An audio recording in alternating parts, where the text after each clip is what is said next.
I've opened Excel and you can see here that Copilot is grayed out. Now this tells us that Copilot is not enabled, it's not switched on. Now in this video, I'm going to show you the steps to take to switch on to enable Copilot. You come up to the top left corner and you click onto File, and if you look down here you see that it says Options.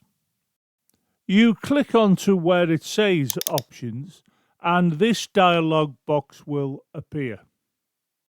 I will zoom in to get a better look at the dialog box.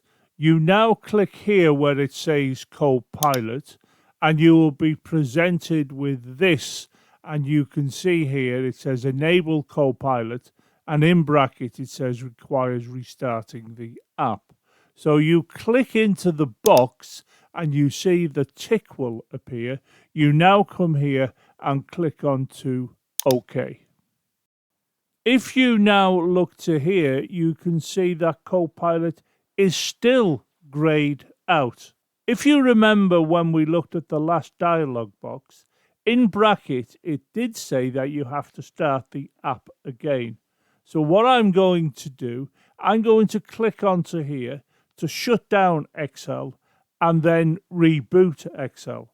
Now I'll do that off video, and then when I've relaunched Excel, after just re-enabling Copilot, we should see that this will be not grayed out, but be back to its full color, telling us that Copilot is now enabled.